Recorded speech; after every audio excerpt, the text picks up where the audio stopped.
The one nice thing about COVID, if there is such a nice thing, is that there are no hockey games, no football, no soccer, no baseball. So we can actually focus on a bit of entrepreneurship. I don't know if that's a good thing or bad thing, but it happens to be a fact because we have the time. I wanted to reiterate that several of you have asked me about the awards document to be filled in and submitted if you're interested in participating in the competition for the awards at the end of the workshops. And a couple of you had said that you couldn't find the application or the submission form. And I checked, and sure enough, it had disappeared. We had it loaded, and then it took off to planet cyberspace. No idea how or why, but it's back up now. So anybody who wants to have a look at this Word document to get it filled in and submitted by June 15th. As I said, there are a few awards ranging anywhere between $500 and $1,000 to help you either build your business or move your business along. The amount of funding is limited, so it's going to go to the best ideas, best opportunities. We don't need a full business plan, but we need this form completed and sent in, and you can find it at www.helloiamanentrepreneur.com/thriving. And it is sitting there. I guarantee it. Well, I shouldn't say that. I said that the other day and it wasn't around. So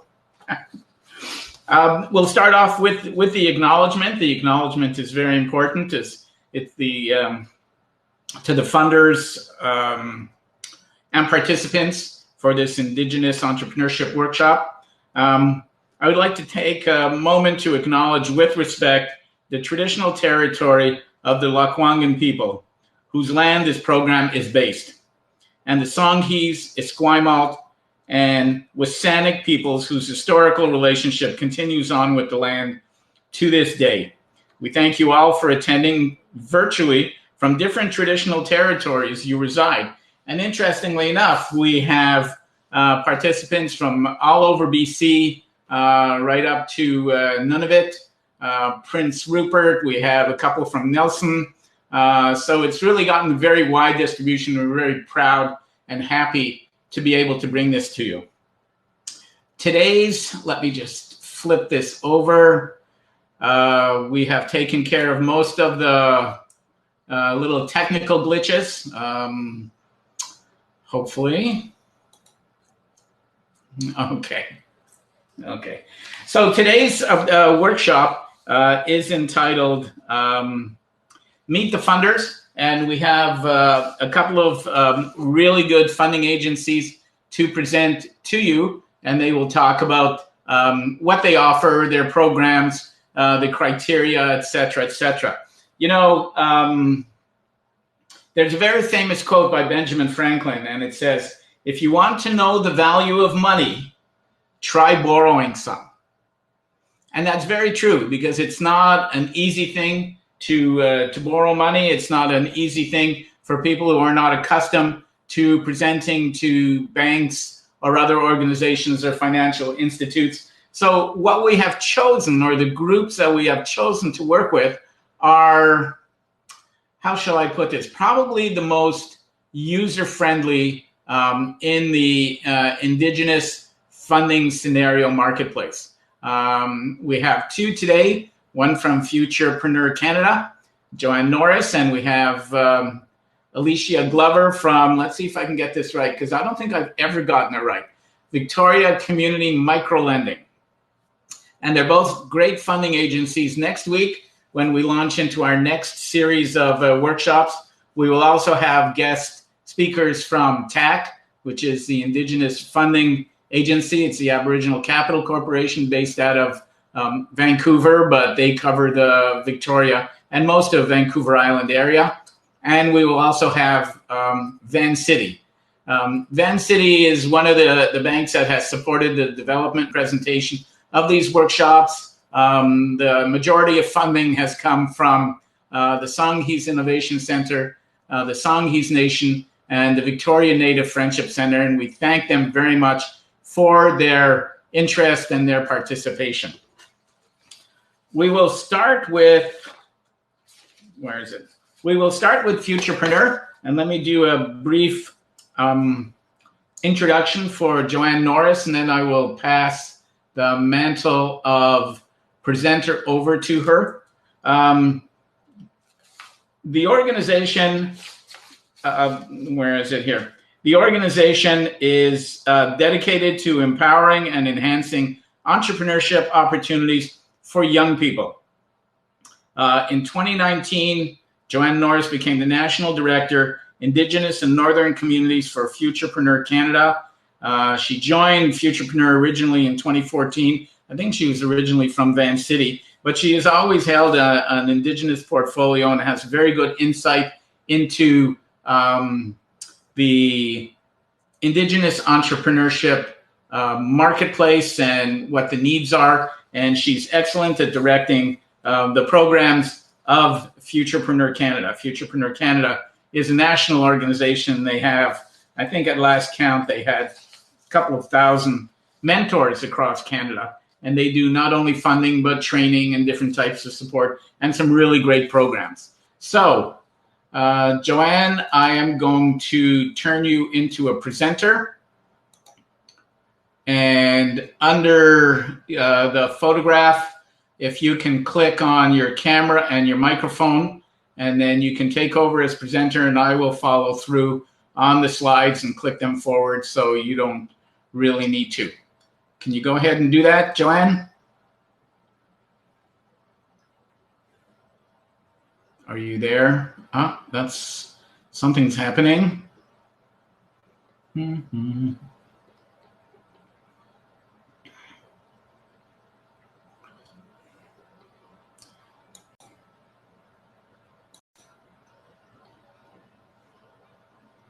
So Joanne as presenter.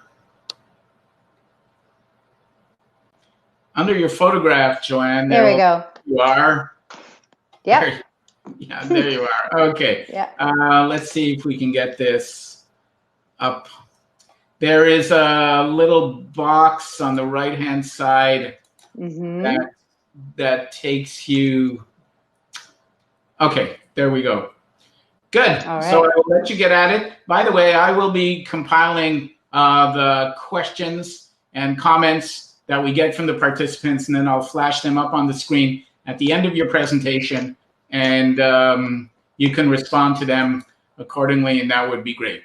So, Joanne, when you want me to advance the slides, just let me know. Okay. Hi, everybody. So it's exciting to hear that there's people from across BC and from other territories and provinces. I don't have a sense of how many of you are, but hello to all of you. So as Jay said, and thank you, Jay, for the introduction. I'm from Futurepreneur Canada. So you can change the first slide now. Thanks, Jay. Hang on. Here we go. So we were actually specifically set up in '96 to only work with young people in Canada. And not only just that particular demographic, but in the pre-launch or very early stage of starting a business. And we were actually set up by two banks, CIBC and RBC. They realized they weren't supporting this demographic and at this stage of business. So they said, okay, we need to do something about that. And that was the beginning of Futurepreneur Canada. It started as a initiative of the banks, and then we became a national nonprofit in '96. So as Jay said, we have two core programs, and each of those financing programs are also attached to our mentorship program.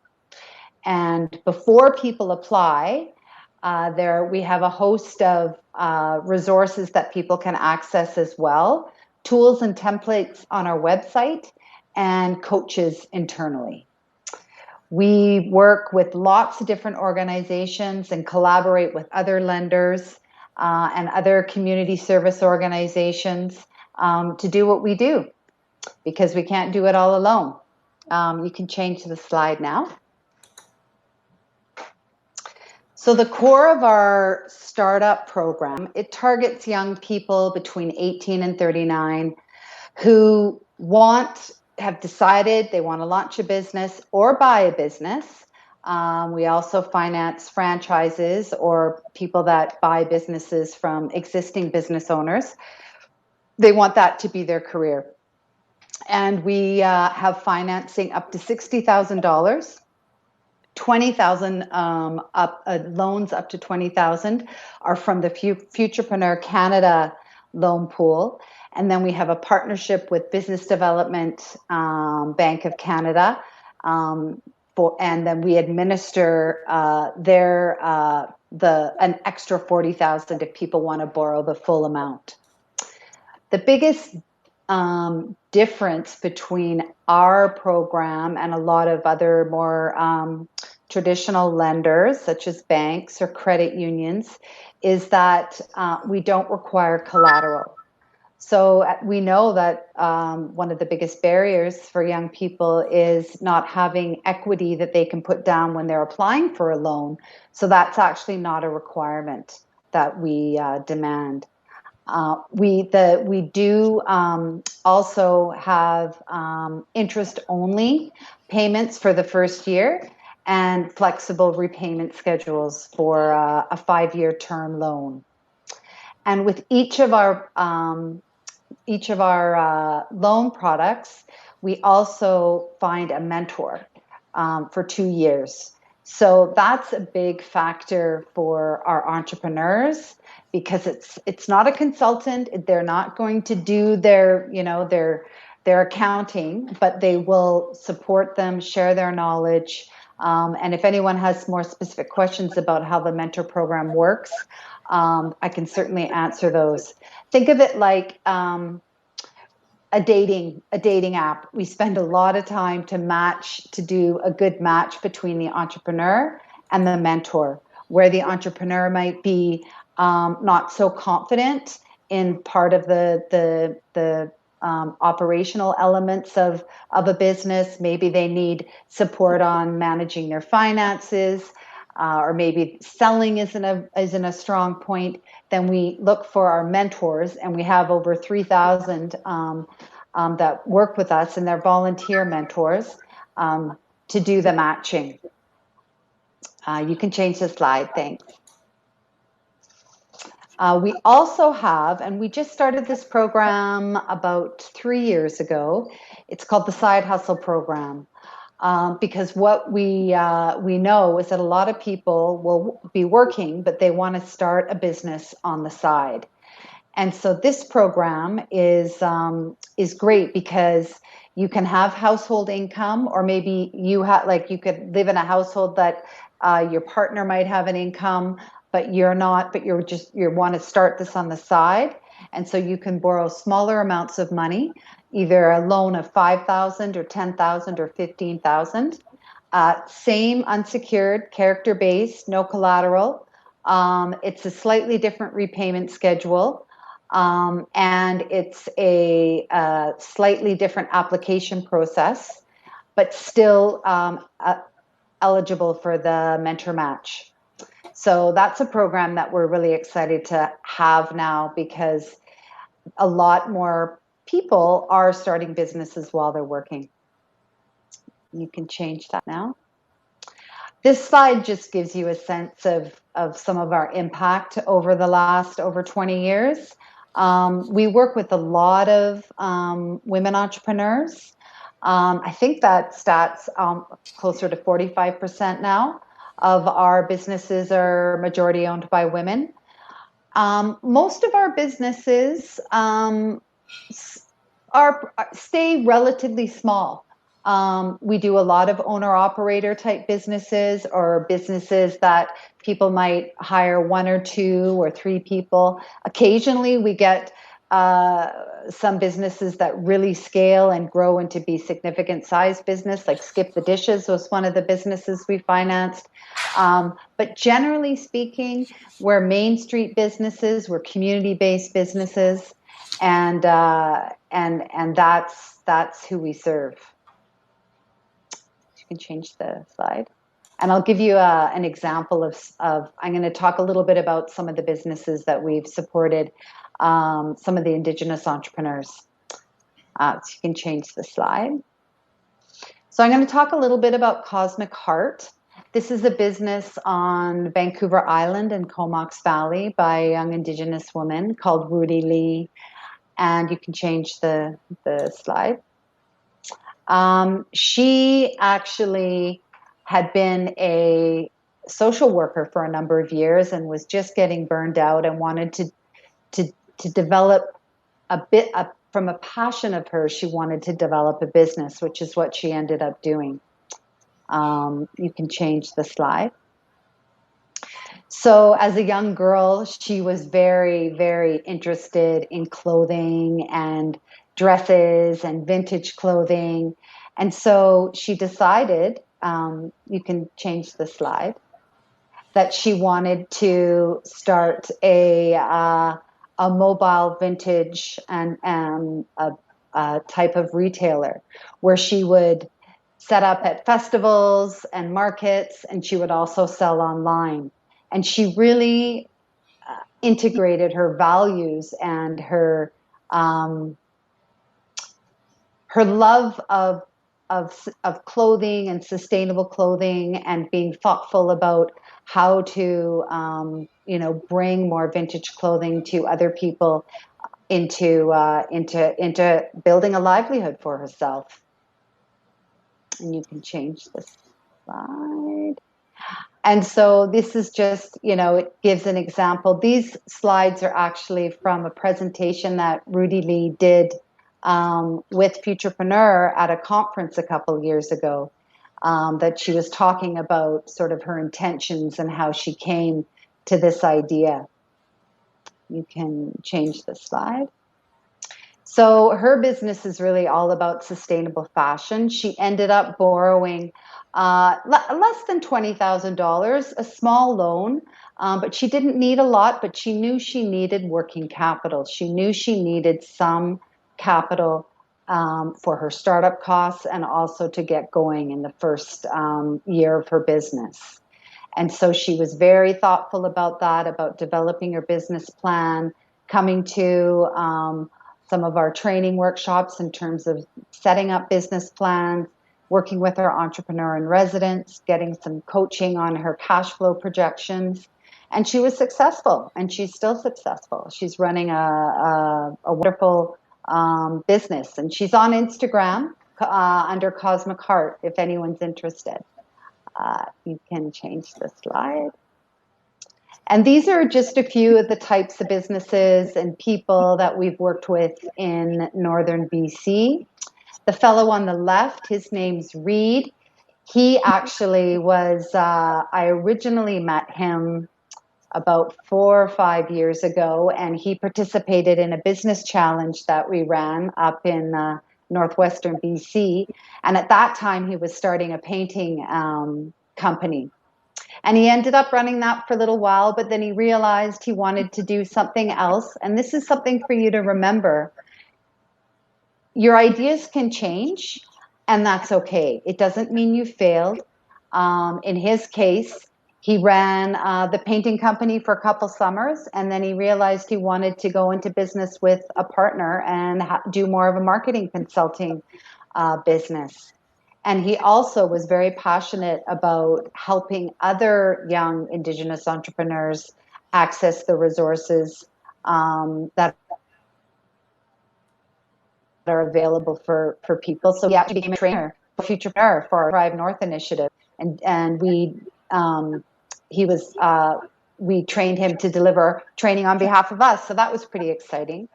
Another interesting business that we've supported is All Nations Driving Academy, and that also is based up in northwestern BC, and that mandate is to provide driving schools and driving instruction to First Nations across BC and ultimately across Canada. So that entrepreneur, she really wanted to have her own business, but she wanted it to be very community-based, and she felt she was addressing a need that she saw in communities where young people, many of them didn't have their driver's license. And lastly, this lovely woman here on the left in the black jacket, Nikki Villeneuve, she runs a store in Terrace called Raven Prince. And she saw an opportunity in the market for digital design and ready-made T-shirts and different products that people could put their symbols, their sports teams, their logos on. And she's been running that business for at least 6 years now. So that just gives you a sense of some of the types of businesses and people that we support. You can change the slide. And lastly, here's one in her footsteps.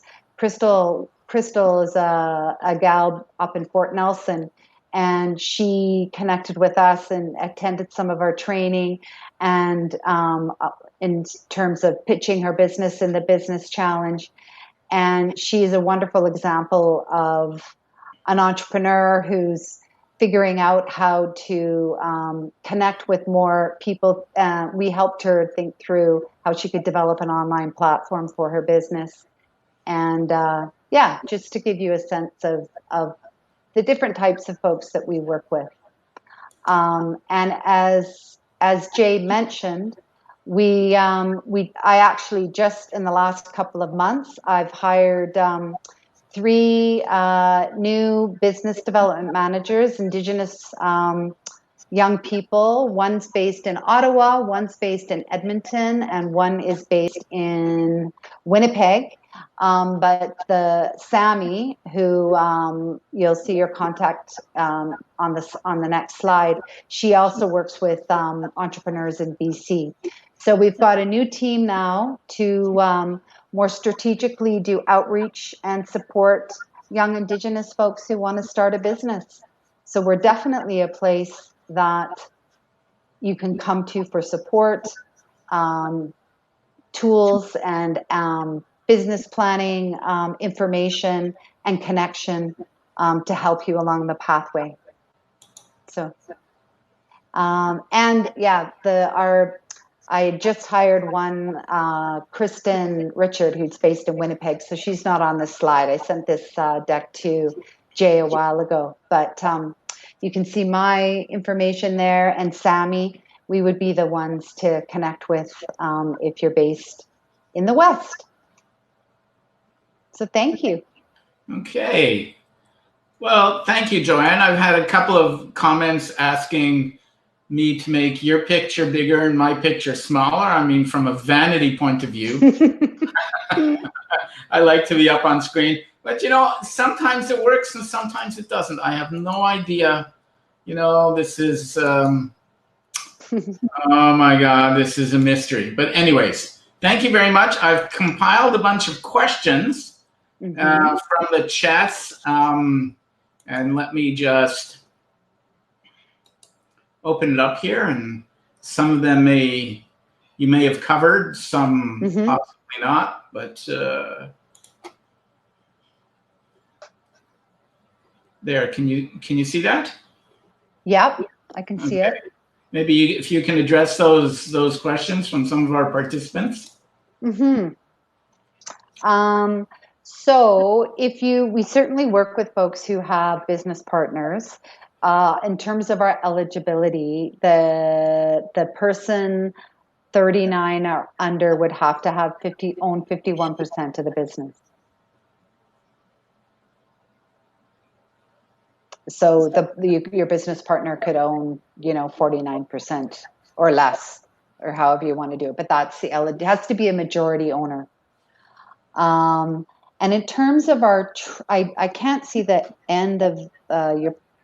Do I have to take your training courses to qualify? No, and we don't.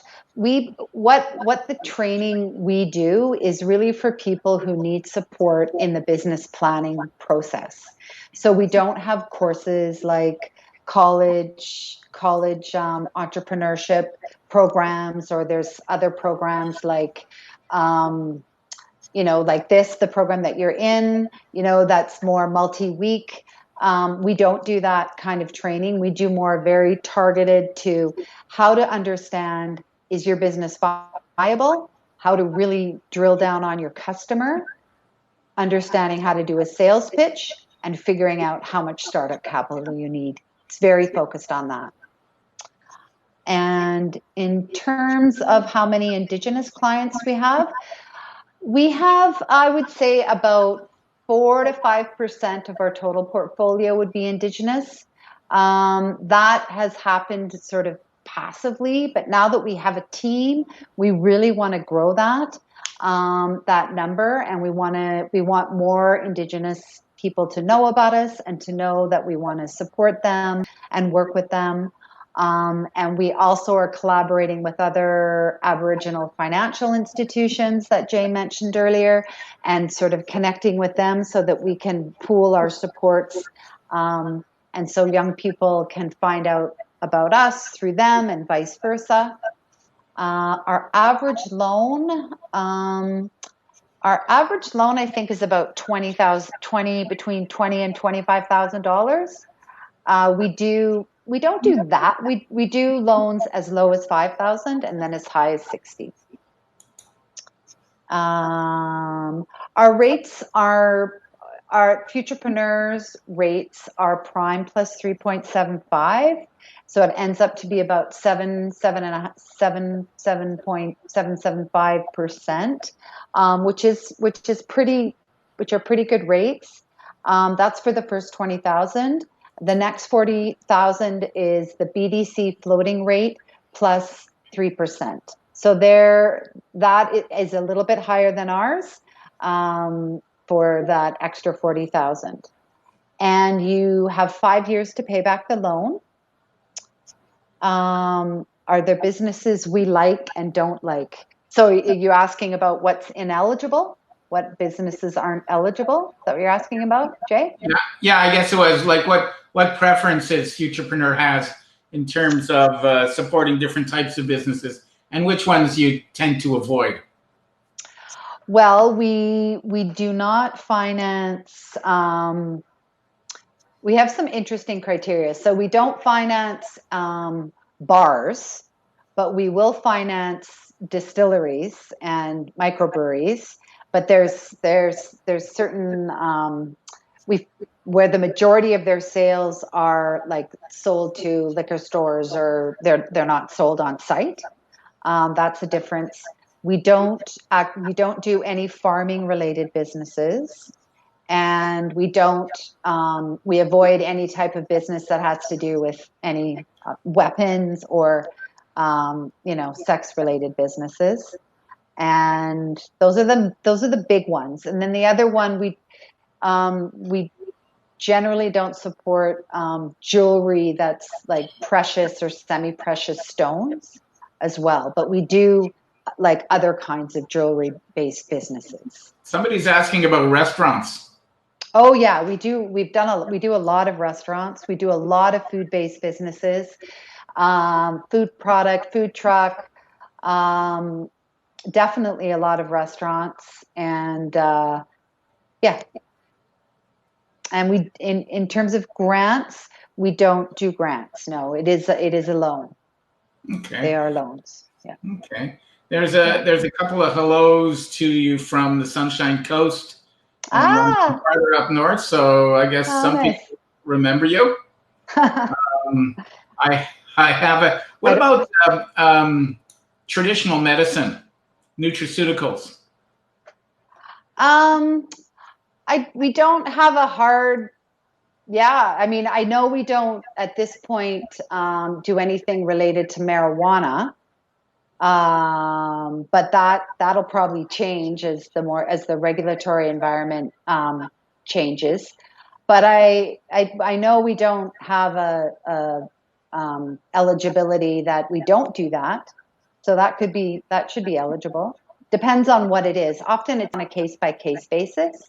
Okay. If it's something newer.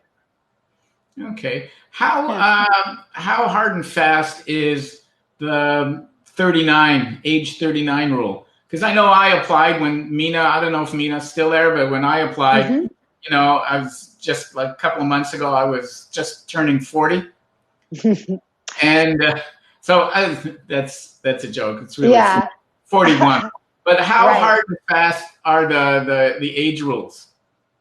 They are, that is a hard criteria, because that's the whole point that we were set up, was to focus on that demographic.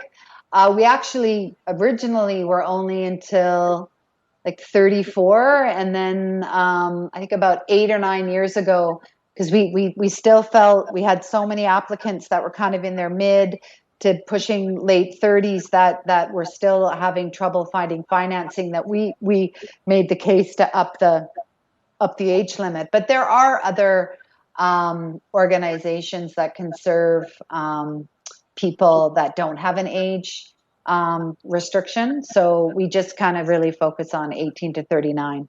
I would say the majority of our clients are between the ages of 27 and 36, but we do younger clients as well. Not many 18-year-olds, but some 22-year-olds, definitely. So do you find 18-year-olds or 20-year-olds are mature enough? They're ready for it. They're prepped for entrepreneurship.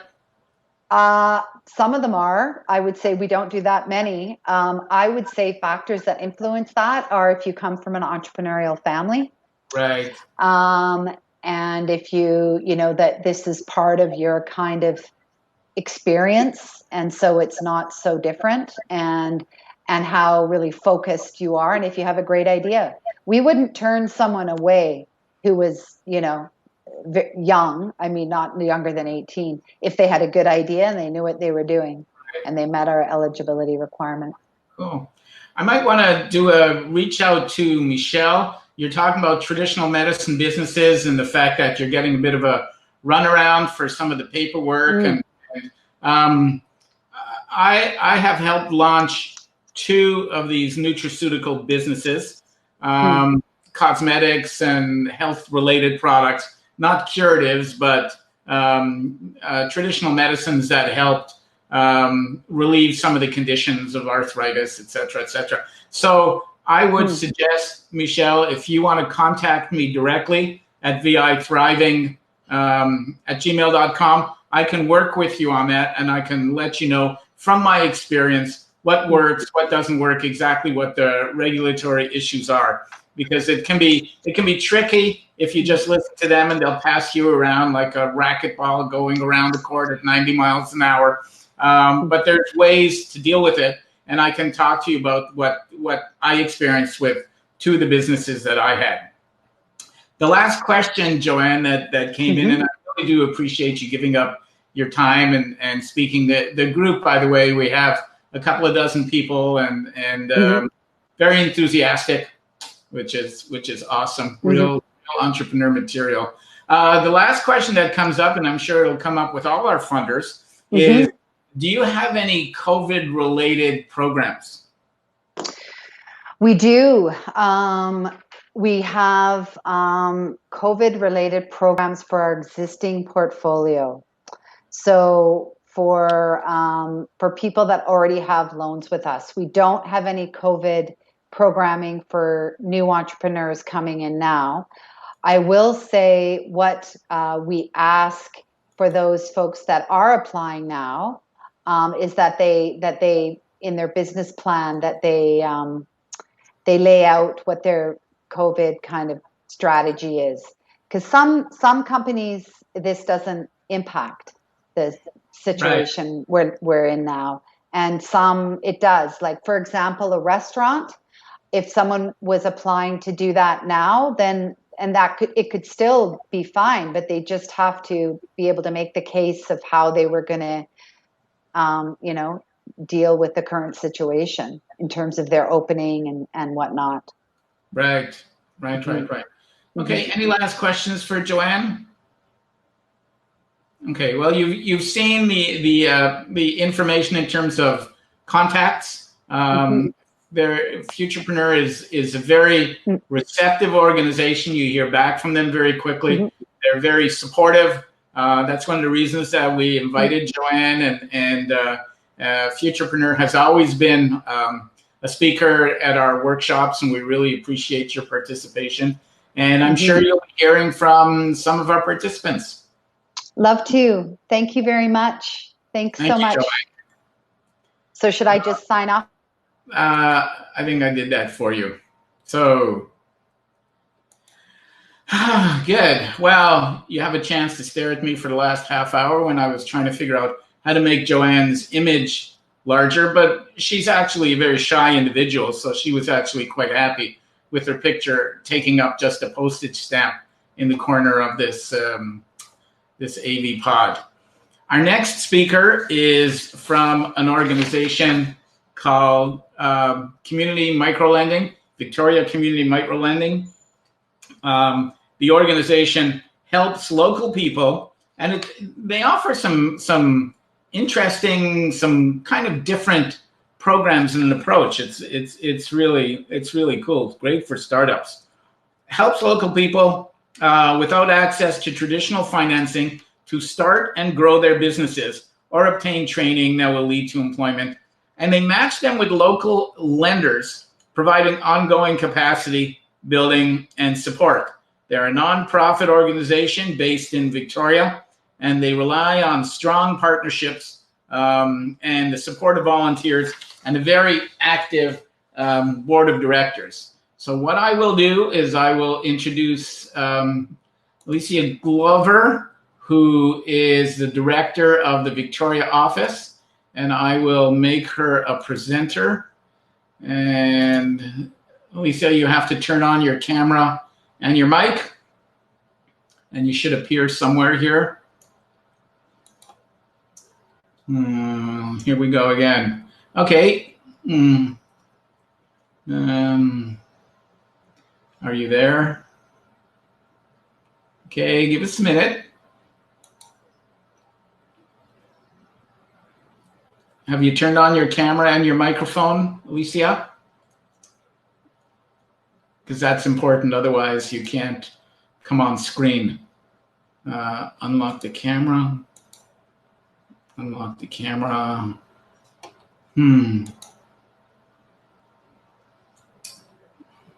Should we try it again? Are you working with a PC or with a laptop?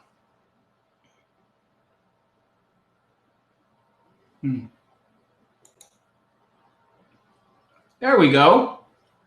Hi there. You have to unlock your microphone. There we go. I turned your camera off, it looks like. Oh, yeah. Well, no, that's okay. I'm, as much as I enjoy looking at myself, And I went for the only camera button I could see on the screen. So this is a great platform. That works. And once again, you are a postage stamp in the corner, but people can see you. That is fine. I will advance your slides, and during the course of your presentation, I will take some notes as to what people may have, what our participants may have in terms of questions for you. So are you ready to go? Ready to go. And I have, I'll just keep an eye on the time here. Okay, great. Good evening. My name is Alicia. Perfect. That's a great slide. My name is Alicia Glover. Wait a minute. How did you do that? How did you do that? Oh, I can do it. What did I do? I'm fine. You turned off my camera. Oh, I did. Whatever it is, I'm impressed. I'm happy. Okay, good. That's all that matters. And it looks like I can advance my slides, so you can hang out. Okay. Awesome. I think this is the 6th virtual platform I've used in the last 5 days. So thank you for introducing me to this one. This is great. Wonderful. So again, let me start for the 3rd time. My name is Alicia Glover. I'm using some notes today just to keep me on track. I use the pronoun she, her. I'm a settler of Austrian, Czech, Orkney, and English descent. I was born and raised on Lekwungen and Haudenosaunee territories, and that's where I continue to live and work today. And I'd like to acknowledge that that these are territories that are traditional, ancestral, and in the case of Lekwungen, unceded as well. I am the executive director of Community Microlending, and I'm grateful for the opportunity to tell you a bit more about our work this evening. Thank you, Jay, for organizing this. This is a ton of work. We run programs, and I appreciate how much energy goes into, switching to a brand new platform, brand new technology, coordinating all the speakers. There's just umpteenth levels of complexity that are added, and just thank you for doing this and for inviting me to be a part of it. You're welcome. So who is Community Microlending? What are we? We are a nonprofit society founded in 2009. And as the intro alluded to, and as this slide says, we work to help local entrepreneurs who face barriers to start or expand small businesses. And, we operate with a mission to help folks who are currently in the Capital Regional District on Southern Vancouver Island. So that's where we are currently based. We do our work through two main streams. There's the lending, as our name suggests, and the support stream, which includes mentorship, training programs, coaching, and public events. Tonight, for the most part, I will focus on the microloans, as this is a funding presentation. So what do we mean by microloans? We have two types of loans. We have our business loans for startup and expansion, and then we have training loans. So first, about the business loans. For businesses that are less than a year old, they are eligible for our startup loans, so between $500 and $5,000. For businesses that have been in operation for over a year, you are eligible for up to $10,000. You're of course not required to apply for up to that much, but you are eligible for more. And then for folks who need training, say there's a course or an upgrade or some sort of program that will support your employment outcomes, so your chances to get a job in a field that you're looking for, or say it's a certification you need to start your own business, we offer up to $5,000 for those loans.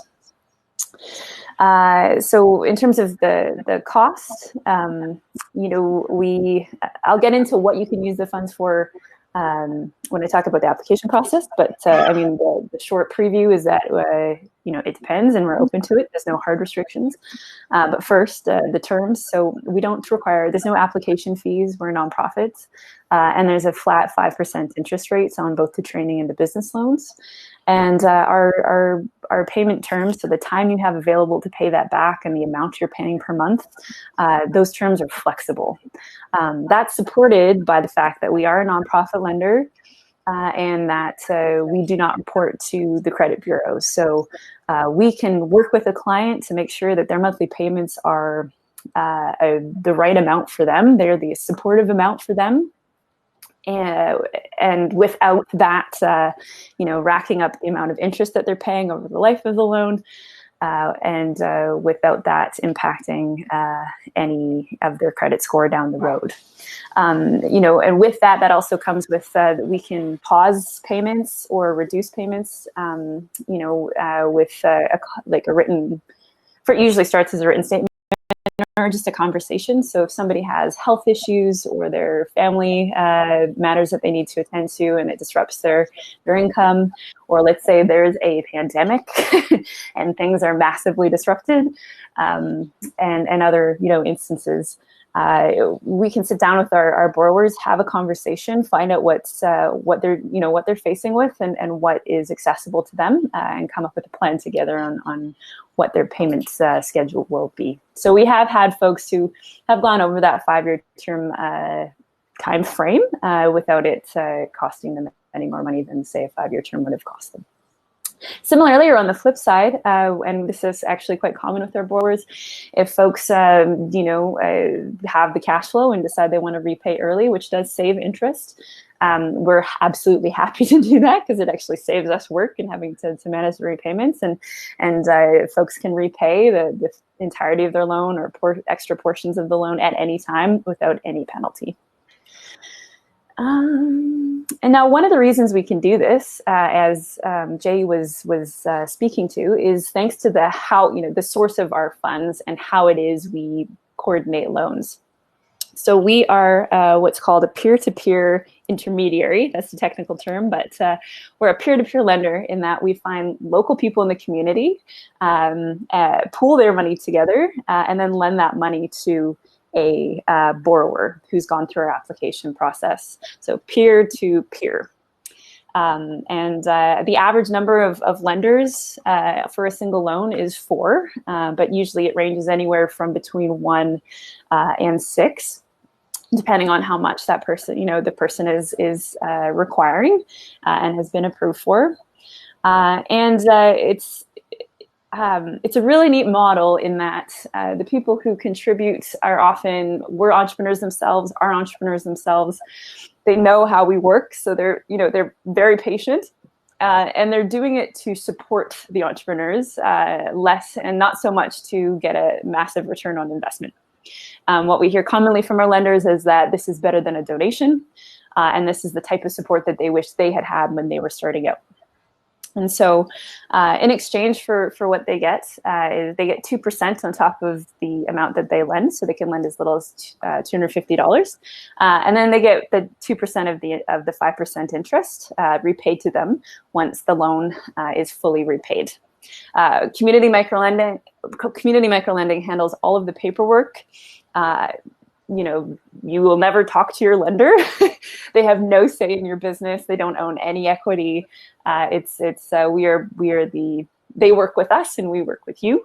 And any good news and updates or whatever it is you have to share about how you're doing as a business owner and where you're at, you pass it on to us and we communicate that then onto the lenders. So it's a neat model, and it's one we're looking at expanding, and it allows us a level of flexibility that I'd say traditional banks and credit unions and other organizations don't necessarily have. And it also invites in people to invest in the community who may not otherwise have that option. So, who do we lend to?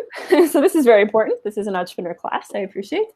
So we do at the moment lend to folks within the Capital Regional District again, so that, and we will include the Spanish Gulf Islands, especially as we increase our virtual communication capacity.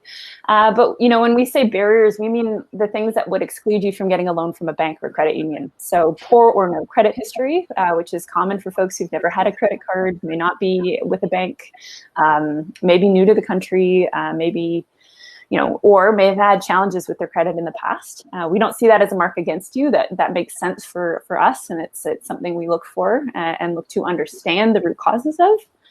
Rather than, be like, hey, what happened here? We lend to folks with fixed income, so people who rely on benefits, or maybe who may be low income as well. So that's not a mark against you. We intentionally are set up to serve folks in that situation. We lend to folks with criminal records.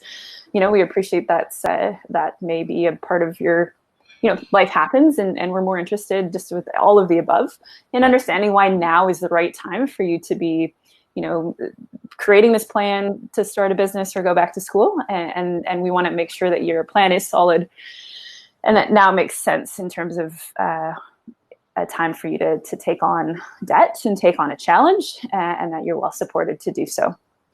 We also lend to folks who may be in a situation or in a program where student loans are not an option, or they may not be enough. So they may not cover your living expenses and you need just a bit more to support you, your dependents, whatever your situation is while you go through that program. So that's another thing we look for. Another way of putting it, and if I was to summarize it more quickly, is that we're the local grassroots, not evil lender of last resort.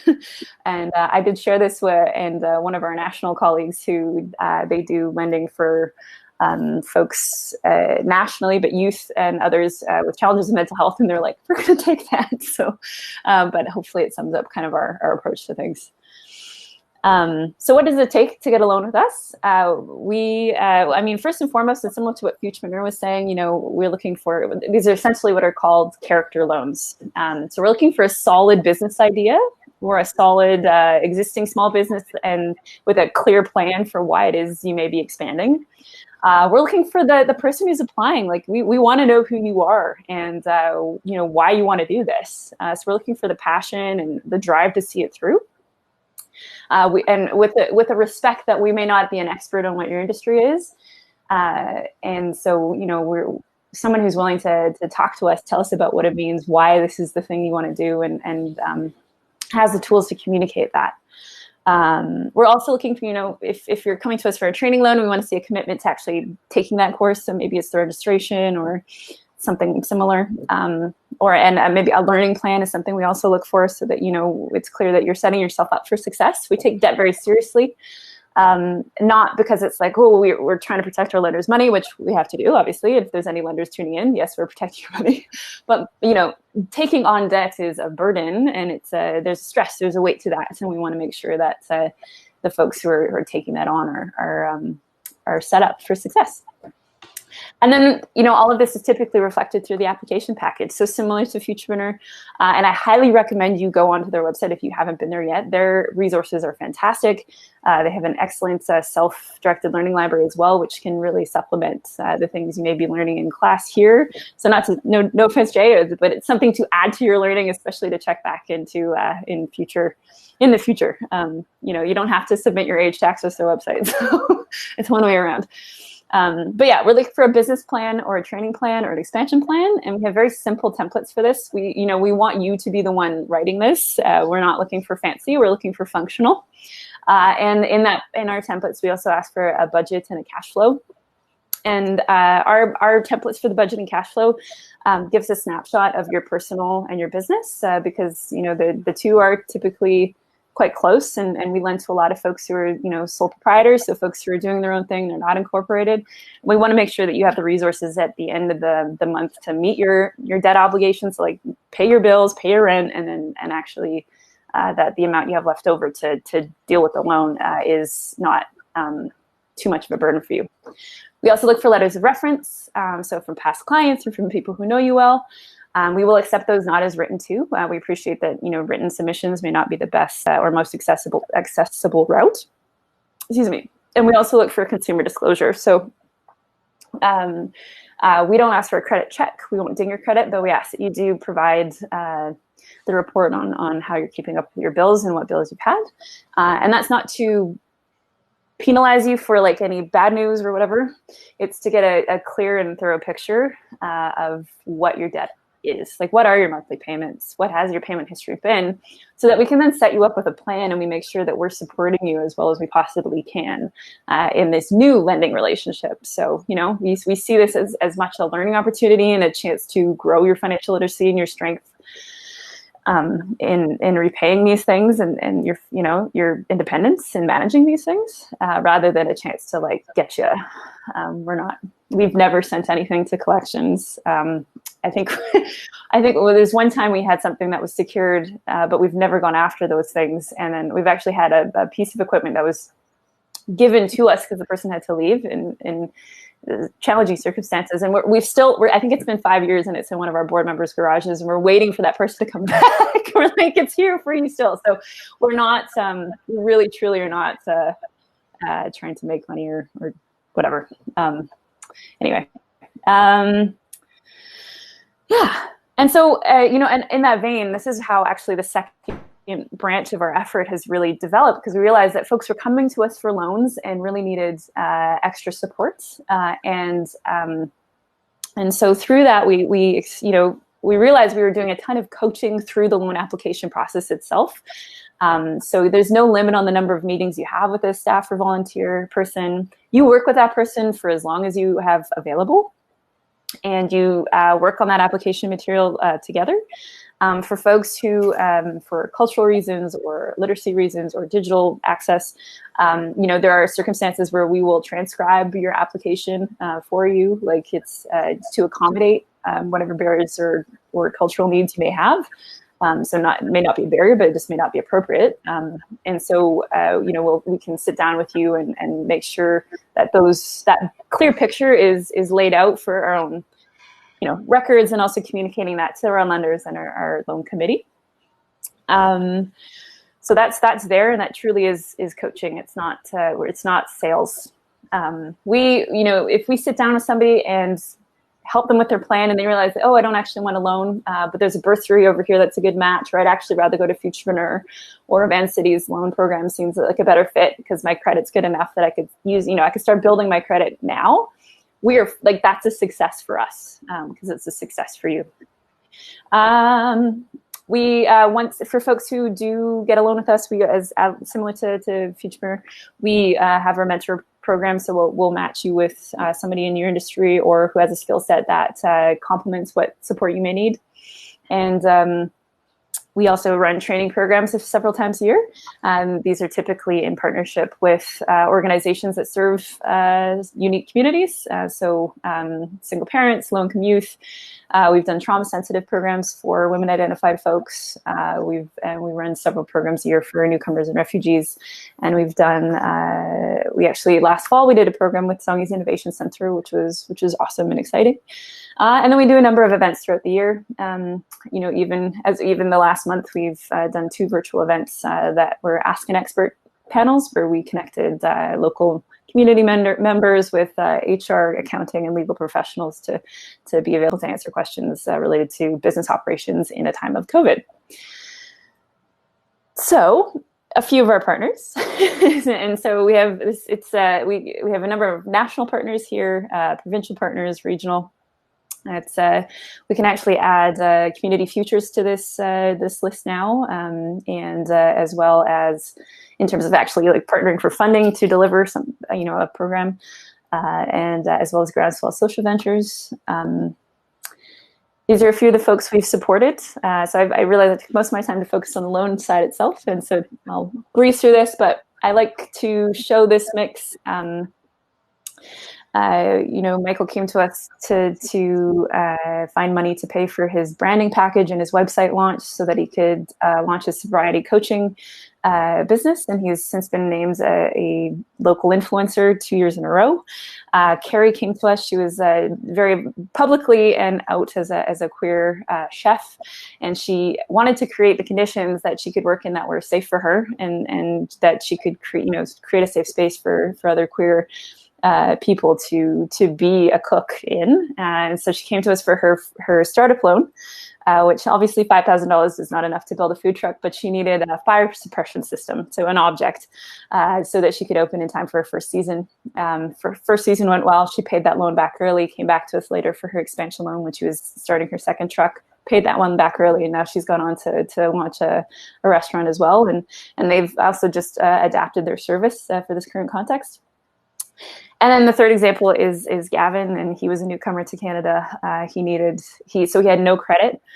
All the banks turned him away, and he just needed a couple $1,000s to buy a trailer so he could start his masonry business. And so that's what he did. And he's now his several full-time folks and is doing great. Not on this list here, but I heard some questions about. Other businesses, like we don't have hard constraints on what we won't lend to. It's a case-by-case basis. We've yet to make a loan to, in the cannabis industry, but it's not, again, it's not something we outright won't lend to. So it's really, a conversation type situation. And we have community partners where, we respect some people's safety. So because our loan raising model requires, for the most part, usually has us crowd raising it from the community. But, that's not necessarily mandatory if you have any concerns about security or privacy, et cetera. So, we're happy to work with folks. I'd say, over the last 10 years, just to get a sense of scale, we've cracked 50 loans. So it's slow but steady. But that we've lent over $200,000 in this way, which is pretty good. And I'd say almost 25% of our borrowers are identified as Indigenous folks, and over 60% identify as women. And the average monthly income when applying for our loans is $1,250 a month. So just to illustrate the extent to which who it is we aim to serve. The last piece I will say is, you don't necessarily have to take out the full 500. We have supported specifically Indigenous entrepreneurs who say needed $250 for supplies for traditional craft. That's an easy loan for us, and it's something we can do in a lower work way as well. So, yes.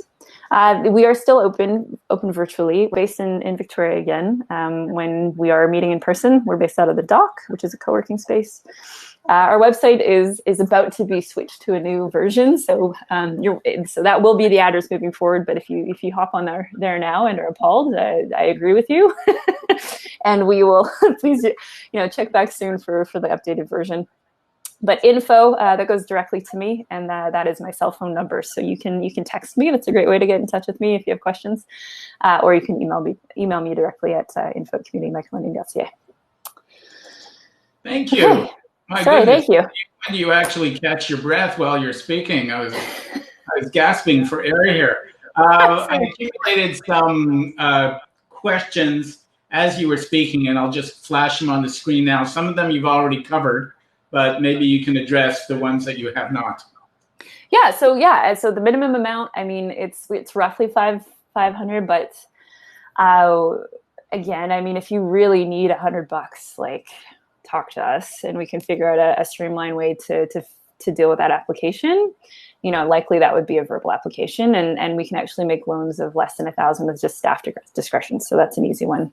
The maximum, it is a hard upper level of $5,000 if you're less than a year old as a business, and it is $10,000 is also the hard maximum.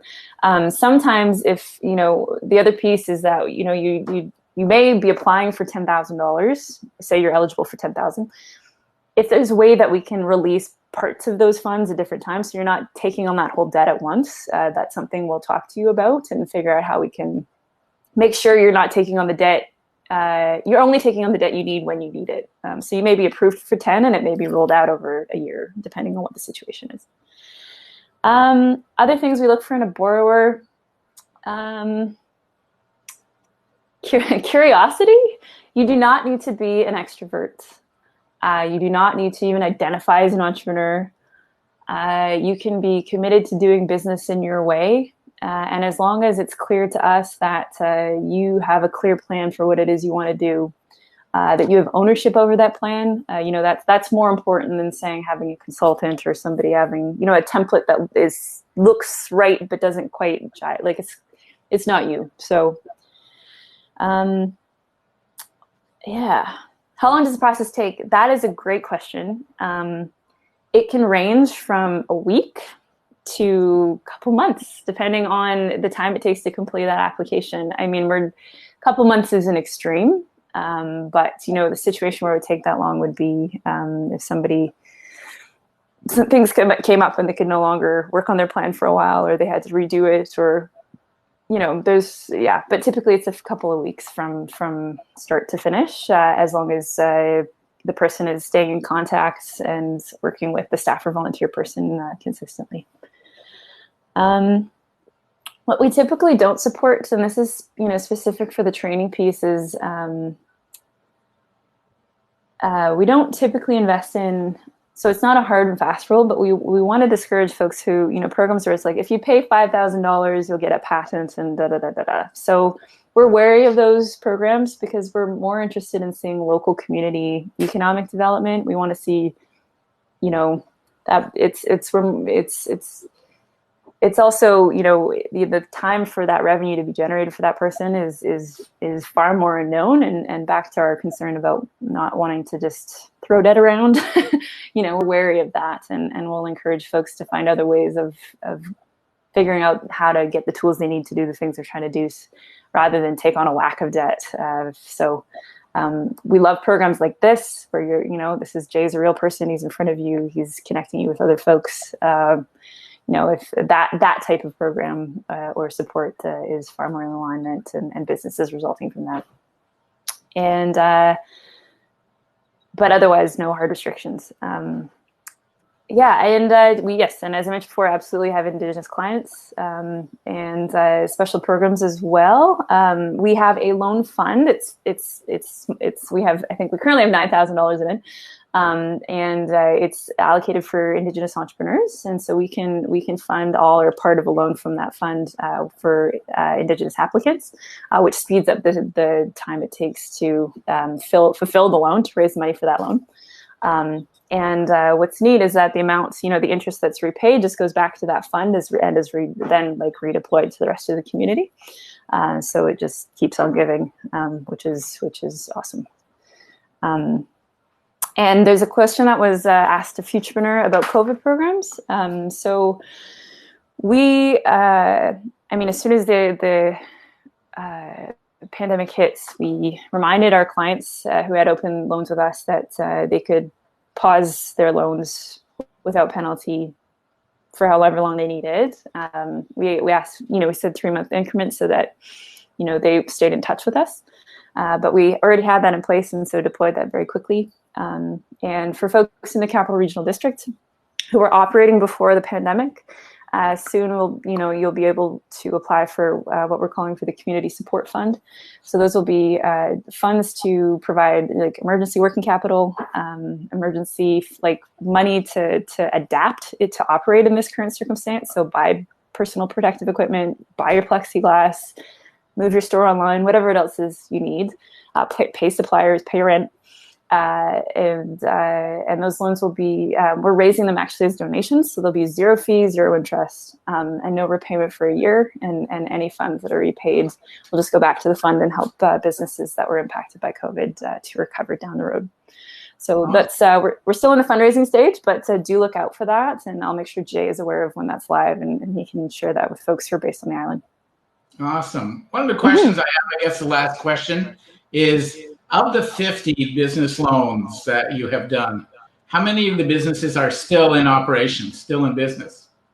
It's a great question. So it's similar to what Futurepreneur said. So first of all, repayments, we have, it's about 89% repayment rate, which is very good because what we're issuing are high risk loans.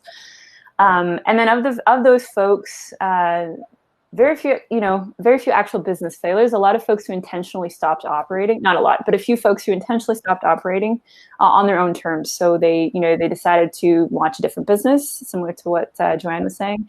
They decided to retire. So Charlene, who's one of our like poster people, she was already in her 60s. Self-employment was the route she went to support herself on her own terms. And she got to a point with the business where she said, well, I can either expand and move to the mainland and really go for it, or I could actually retire comfortably based on what I've done. So that's a piece. But, so it's a real blend. I'd say probably 40% or so who came to us for business loans are still operating exactly what they came to us for. And then the rest are doing other things that are in alignment with their businesses. So, Great. Well, as I said, and again, I'm reaching out to the participants, the organizations that we tend to invite to these workshops are ones that are user-friendly. They're easy to work with. They understand the mindset of the entrepreneur. They're willing to listen. They have their rules. Some are hard and fast, some are not, but they're interested in entrepreneurship. And that's the kind of organizations that we can recommend. All these organizations, by the way, have great resources. Just like, on the Thriving website, we have a very extensive resource library. But Futurepreneur does as well. They have some excellent resources. Victoria Community Microlending has it as well. And the guest funders that we are inviting next week to speak, including TAC and Van City, they all have great resources. So it's a matter, and you'll find a lot of the resources they're not identical, but they're all similar because there's things that everybody's looking for in an entrepreneur. It's both the hard facts and the mindset, the character, the drive, et cetera, et cetera. So the organizations are great. If you've taken note of both Futurepreneur and VCM, that's great. Give them a call. They're willing to talk. As you can see, Alicia is a good talker. Sorry. I'm still trying to figure out. I was trying to catch like where you actually caught your breath in between, but that's damned impressive. Oh, thanks.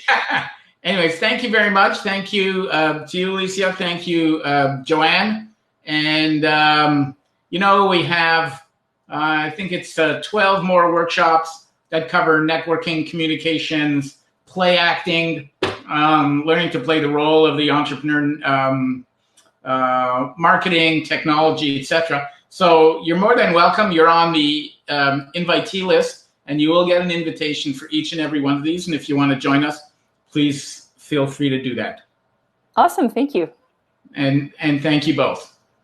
Okay. Thanks. Okay, we're going to go and take roughly, what time is it now? 10 past. We're going to take a 10-minute break at the most. And what I would like to cover are some of the highlights of budgeting. Budgeting is not something that people are terribly fond of, and we'll try to simplify it as best we can. We may have to cover some of it next week. We've got 4 sessions of more advanced entrepreneurship next week, so we may cover part of it next week. But let's take a 10-minute break at 20 minutes past 7. Please come back. We've got a couple of great training videos to show you and some really great advice on budgeting. So go do your thing. See you in 10 minutes.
Wow.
Okay, welcome back. I assume you're all in front of your monitors and you're excited.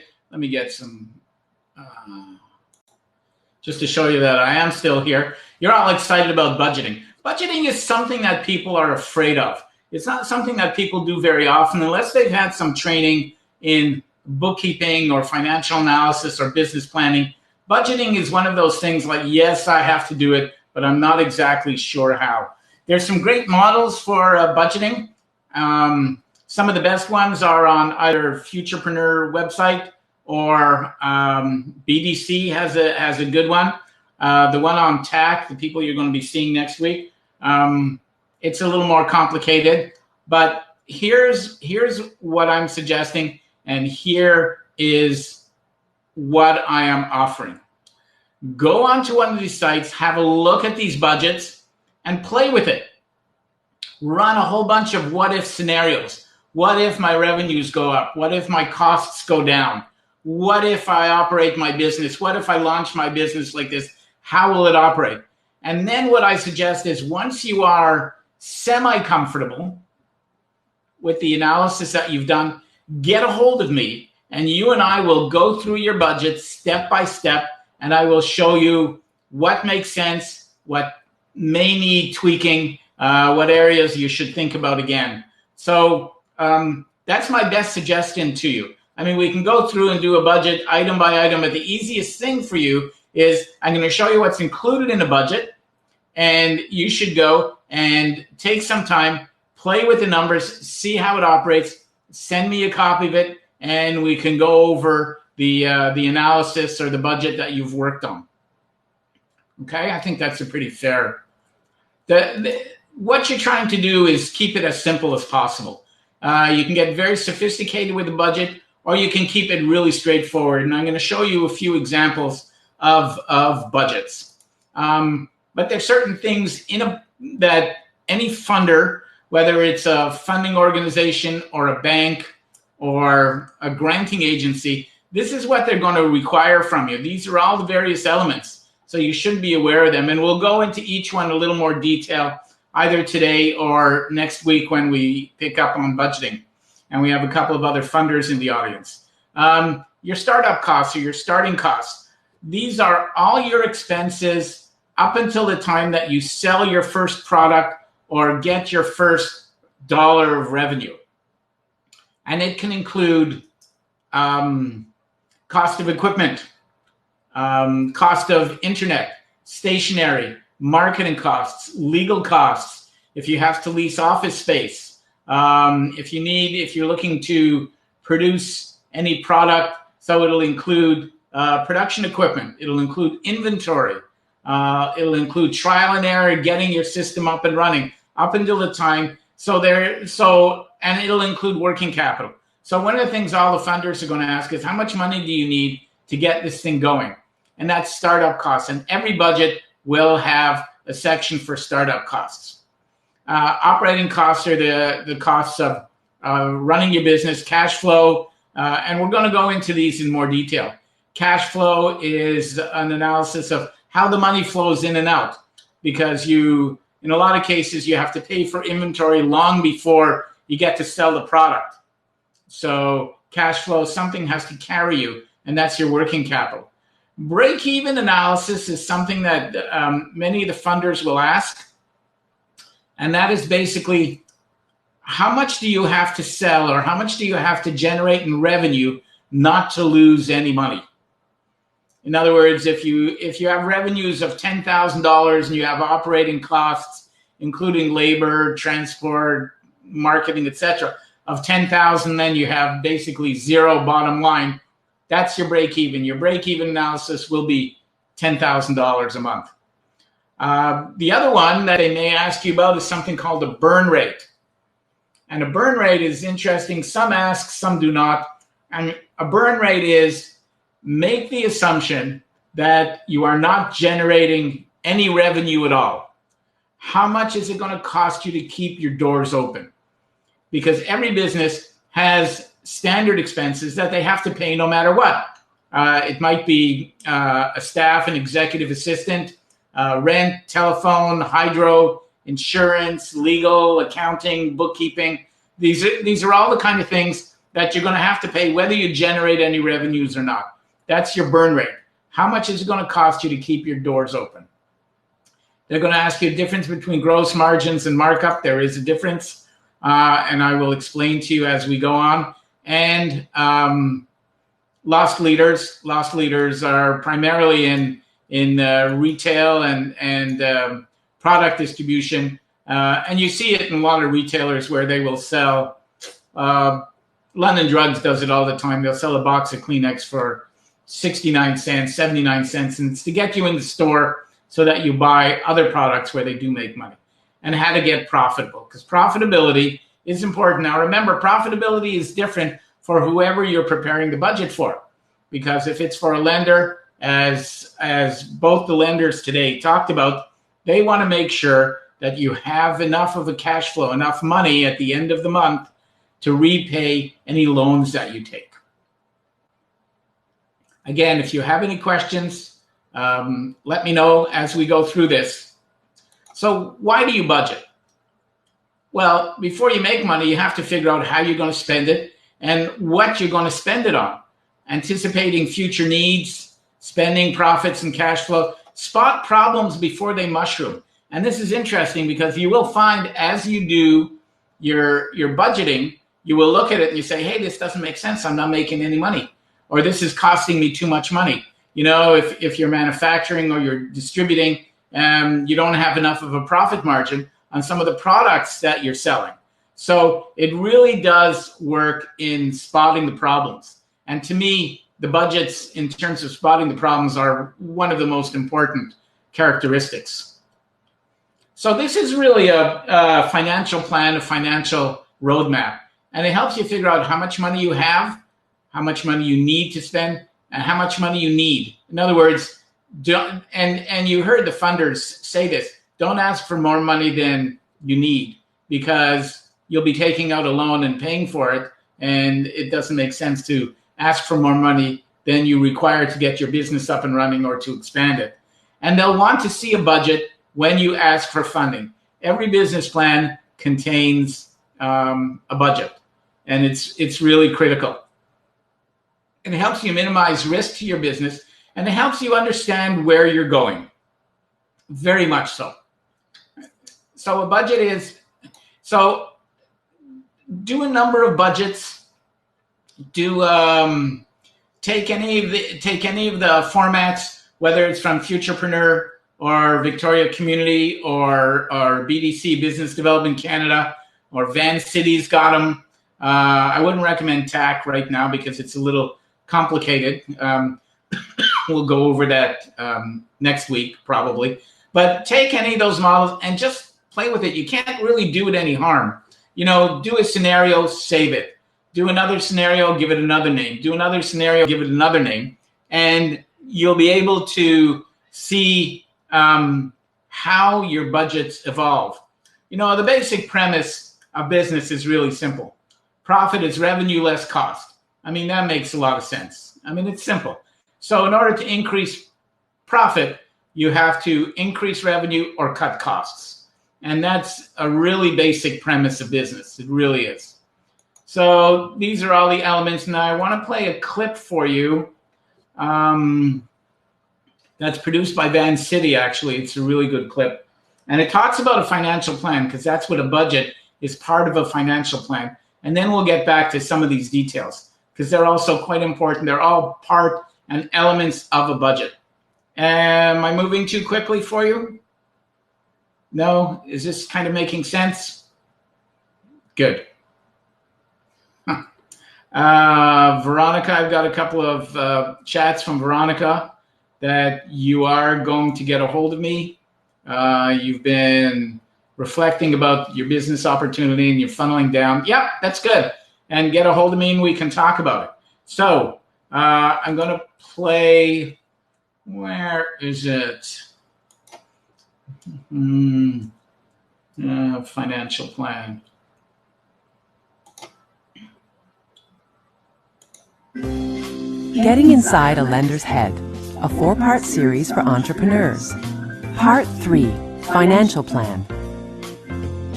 At Van City, we want your financial plan to show us that you understand the money side of your business. Ready? There's a lot of information coming to you in the next 3 minutes. Tip number 1, know how much money you need. If you're writing a business plan for a lender, it means you're hoping that someone will make you a loan to help start or maybe grow your business. This may sound obvious, but before you ask us for money, know how much you need, not how much you want. There is a difference, and for what purpose. For example, are you buying equipment or are you managing cash flow with the loan? Are you paying salaries or buying inventory? Tip number 2, tell us how you plan to repay the loan. Lenders look very closely at how the businesses we lend money to expect to repay their loans. Basically, you need to show us how you plan to generate enough revenue to cover your operating expenses and pay us back. Tip number 3, we want to see your assumptions. Assumptions are all the details about your startup costs. We know some may be best guesses, but we need to see you've thought about all the little details. Tip number 4, show us your own investment. We want to see that you have enough confidence in your success to risk your own money or equity before we'll risk our members' money. So tell us how much equity you're putting into your business. Tip number 5, cash flow, cash flow, cash flow. Over 90% of declined loan applications are declined because the cash flow projections don't convince us the business will make enough to repay the loan. Not only do the numbers have to balance, but we want to see that your assumptions are supported by concrete evidence from the industry or your own past sales, or even your competition's sales, if you can get those. And why is the tip cash flow, cash flow, cash flow? Because we want to see not 1, not 2, but 3 cash flow scenarios. 1 with conservative sales, 1 with realistic sales, and 1 with aggressive projections. Now you've gotten inside a lender's head as she looks at your business plan's financial section. Next, check out what we look for in your marketing plan. So where are we here? If some of you are hearing an echo, you know, with these video clips, they all run at different rates. Sometimes I found if you've got a PC running and your laptop, they don't work at the same speed, so you'll get an echo, or you just have to adjust your volumes. It's just the way it is. You can't really do anything about it. Most people say it sounds great. We've gotten all the technology glitches out of it. We were on the phone with Click Meetings for quite a while to figure out what we were doing wrong yesterday, and I think we've got it covered. I think most of you, according to the feedback I've gotten, it's a lot better than yesterday. So, Stephen, I hope you can just adjust your volume and or turn off one of the other units in your house. Okay. So, in a budget, you have various elements. You have your startup costs, and as I explained, it's everything that you're going to spend to get into business. And it could be buying a license or buying a franchise or buying equipment or computers. Don't put in any requests for buying a new car or $2,000 Armani suits. I mean, the funders are not going to be happy about stuff like that. But it's stuff to get you up and running, marketing expenses, building your website, building your social network. Whatever it takes up until the time that you are selling and earning revenues. So that would include working capital as well, because you have to assume that for the first X months, you may not be generating any revenue, but you have to keep the doors open and you have to have money to live on. So you have to put in some working capital for that. Revenues are what you will sell, whether it's units or consulting fees or services rendered, doesn't really matter. Work out how much you think you can sell over a period of time. And for revenues, they're going to ask on a yearly basis, generally for 3 years. and for a couple of years on a monthly basis. And one of the things they're going to look for is something called seasonality. For example, if you're talking about getting into the landscaping business, it gets slow in the winter, so maybe you have some alternate services that you can offer, but your cash flow and your revenues will show that there's a reduction of revenues in a certain period of time. Direct costs are related directly to whatever you are selling. So if you're producing something, it's going to be the cost of material, cost of electricity, cost of labor. If you don't produce it, then you're not going to incur any direct costs. So if you're importing or reselling, it's the cost related to the product, including freight, labor, packaging, etc. And when you look at some of these scenarios for financial projections and budgets, it will generally lay out a lot of these items so you can think about them and you can make sure that they're all included. If you're operating a service of some kind where you're not reselling and you're not producing, then what you will probably have more so is fixed costs. And fixed costs are the costs you will incur every month, no matter what. Whether you sell $1, whether you sell $1 million, you will incur these expenses. Oh, thank God for Starbucks. A little bit of civilization still open. So fixed costs will be rent, insurance, leases on any equipment, leases on cars, electricity, legal bills, bookkeeping services, cell phone, but it's a standard plan. Whether you're selling or not, you have to pay for your cell phone, all that kind of good stuff.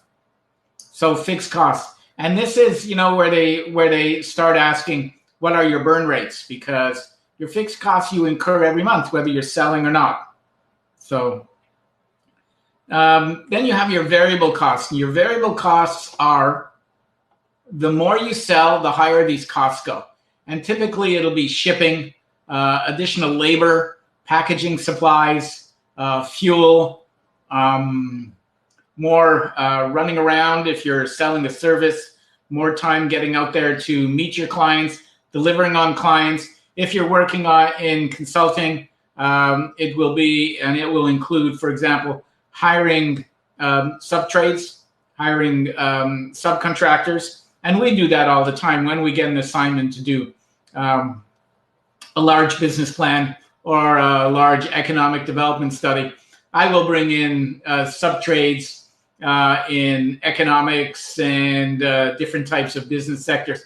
And even in these webinars, you're going to be meeting people who are very techie oriented or marketing oriented. So those are the kind of costs incurred in delivering even on a contract like this. Semi-variable, they can vary from month to month, and you have the discretion to do that. And that's office staff, advertising. You can choose to do more advertising or less, telephone costs. And here's something I want to mention about advertising. Advertising and marketing are probably some of the most important functions that you will have, some of the most important expenses that anybody has in a business. And traditionally, when business is slow, people cut back on advertising. And it's the exact reverse. You should be advertising more. You should be marketing more. You should be rebranding. You should be getting the message out. So you don't, cut back on stuff like salaries and other overheads, but don't cut back on advertising and marketing. Another semi-variable is the telephone. Whether you're on the cell phone or you can expand your cell phone plan or reduce it. So that's called a semi-variable. So you have revenues, direct costs, fixed costs, which you incur no matter what, variable costs, which go hand in hand with what you are selling and what you are delivering, whether it's a product or service, semi-variable, where you have some control, and what's left over is the profit. Any questions? No? Good. Good. Ron, you are a great chatter. So startup, as I said, is the total amount of money you need to open your doors. Now, here's a typical example of a daycare. So they have renovations. Now they haven't opened their doors yet. They're not even selling yet. They don't have any kids that they're monitoring. It's just where is it? Yeah. It's just the costs to get into business. So renovations, toys, food and inventory of food, equipment, furnishings, office supplies, utility upgrades, usually to meet any kind of standards, insurance, legal, accounting fees to set up your accounting system, licensing, advertising and promotion. You see, it's always a big item, and it should be. Bank charges and working capital, operating expense fund. So there you have it. So that's a typical startup sheet for a daycare, 46,000. Now this is just an example. I mean, it can be anything. If it's a larger daycare or whatever, so that's an example of a startup. And I want to show you an example of a profit and loss statement. So bear with me here. I don't want to lose anything. This is slide 147. Okay, I'm going to close this, and I'm going to open another presentation called P&L. God, we are so slick. It's crazy now. Okay, so here are annual operating statement. Now these are businesses that are operating. They are making money. And you can see this projection, and this is a pro forma.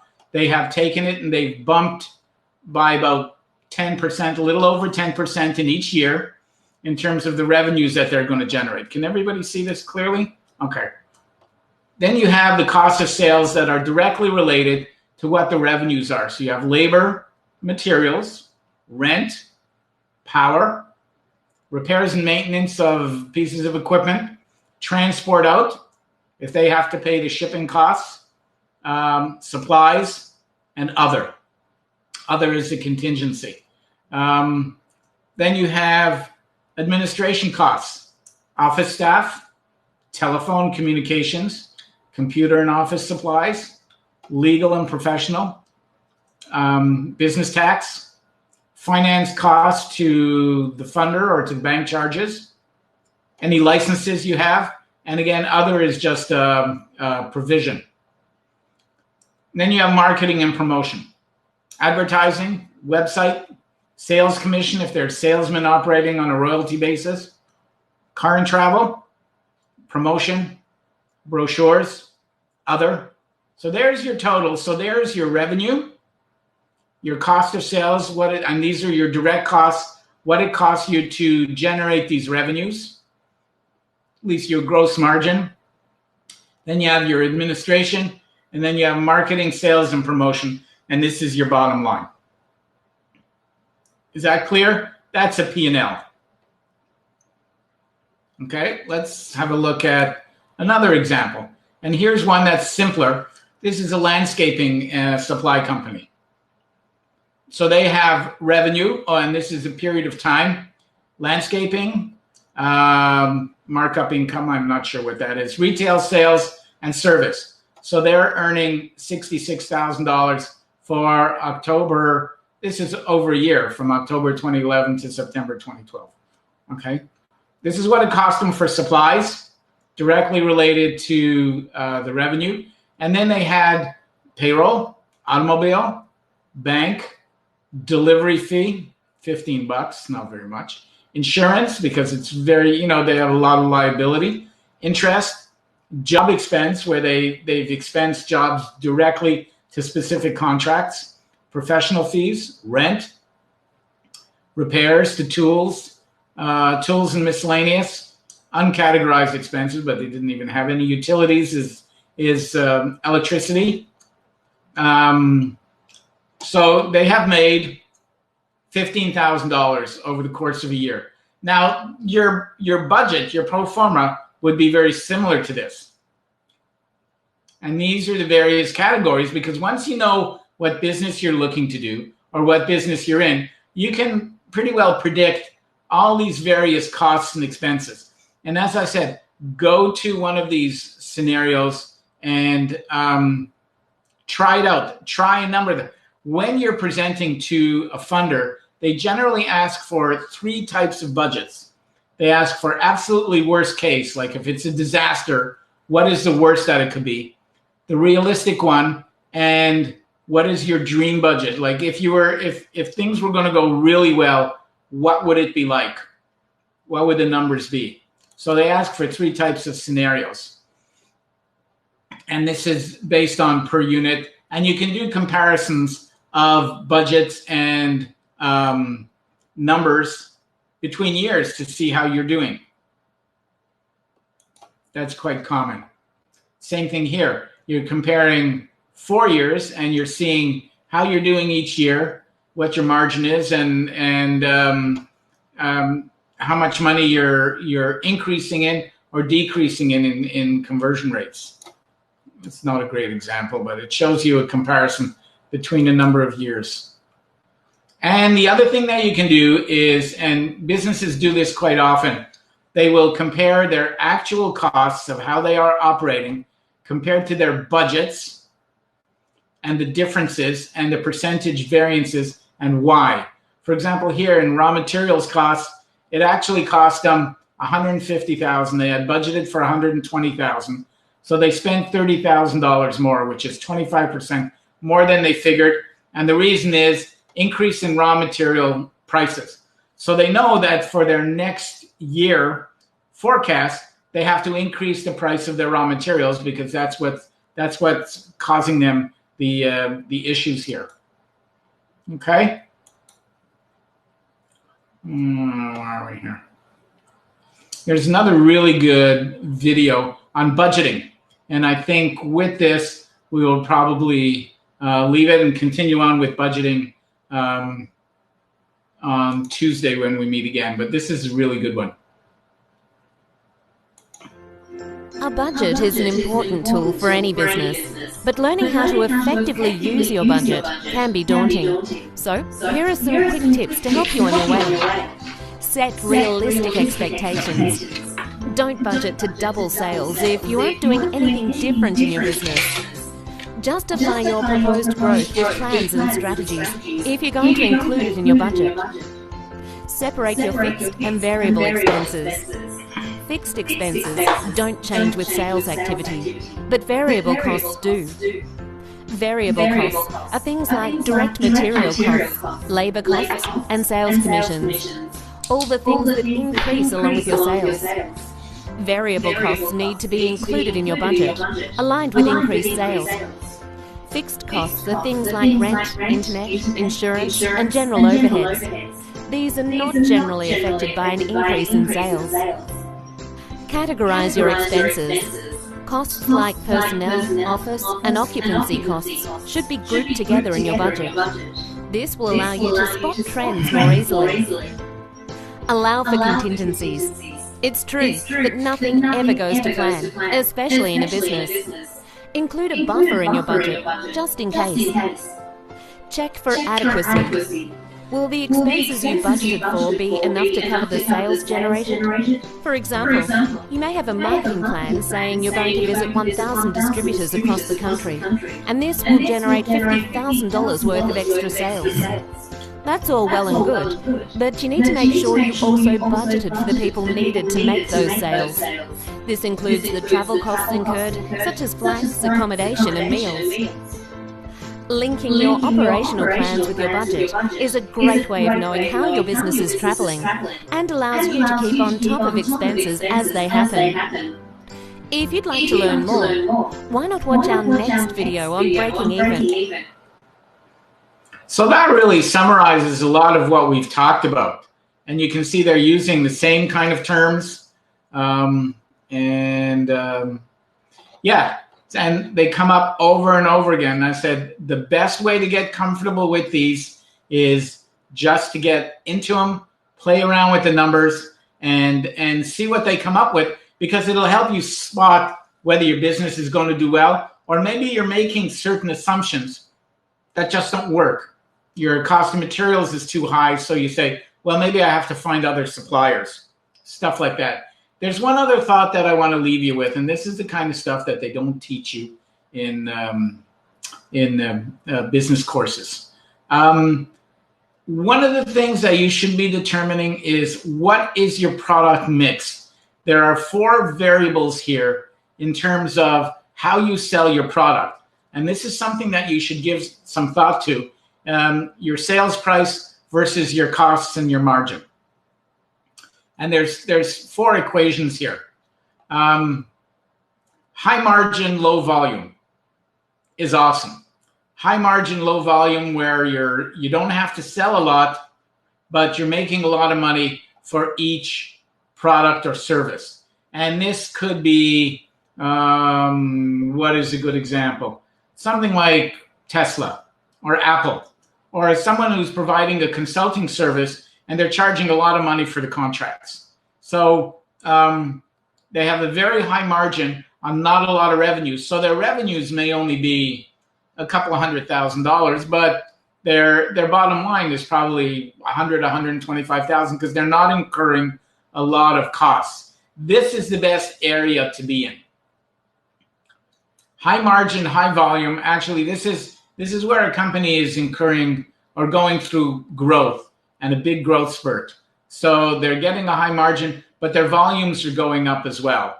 So that's very attractive, but that's not usually something that is attainable. That's, the curve will be upwards, but it won't last forever.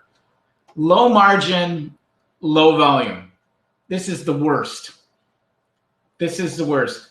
So you're not selling much, and you're not making very much money on each thing that you're selling, whether it's a product or something you're distributing or a service. Okay. Low margin, high volume.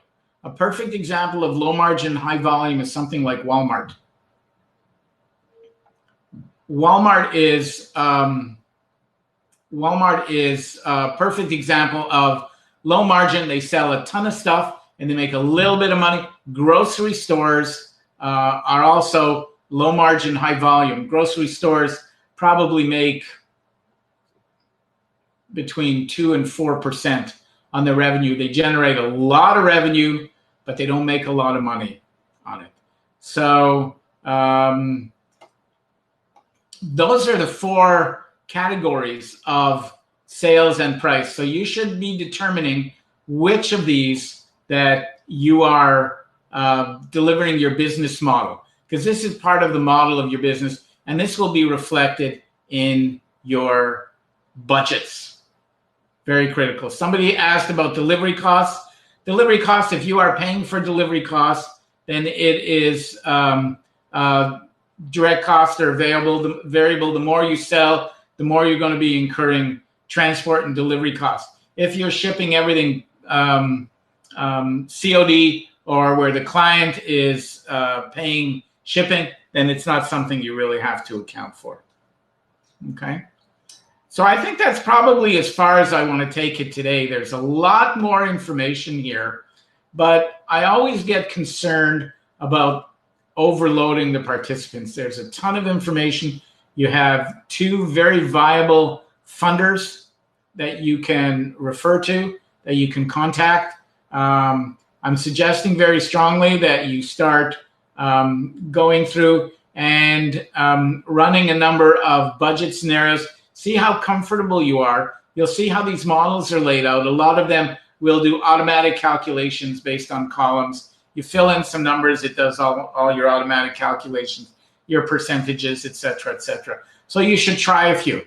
Let me know if you find one that's a lot more user-friendly, and that would be awesome. And as I said, once you've gone through and developed a handful of these, and you have one that you're reasonably comfortable with in terms of where you think your business is going, get a hold of me. Let me see it, and we can discuss it together, either on a phone call or one-on-one Zoom or something like that, because part of what we're offering is mentoring, and you should take advantage of it. Not just myself, but you will be meeting other team players who are experts in technology, online sales, all sorts of technology tools to help you build your business, marketing, networking, guerrilla marketing, communications, play acting your role as a business person. Very important in building your business profile and branding. So these are all people who will be able to help you as well. Next week, I have to remind you that the workshops are Tuesday, Wednesday, and not Monday, Tuesday, because Monday is a holiday, I believe. So the workshops are next week are the 19th and 20th, which I'm pretty sure is a Tuesday, Wednesday. But you'll all be getting an invitation, so I'm pretty sure it's not going to be a Monday. I'm pretty sure it's Tuesday, Wednesday. Any other comments, any feedback? Anybody want to talk to me about anything? Ron has very rough draft of a business plan and budget. Sure, send it to me, and I will never tell you that it's terrible. I may point out some of the things where you have weak elements of it, or why a funder would like it, or if you're asking for a lot of money, why somebody will fund it or why they may not fund it. So for next week, we want to have 3 scenarios of the budgets too. Yeah, that would be great. If you can send me 3 scenarios, Ted, of your budget, I will gladly look it over, and we can discuss it one-on-one, and that's part of the mentoring process. So any other comments? No? Thank you very much. Stay well, stay healthy, stay safe. Don't mingle out there too much. Take care of yourselves and your friends and family, and we'll see you next Tuesday. Thank you. Bye-bye.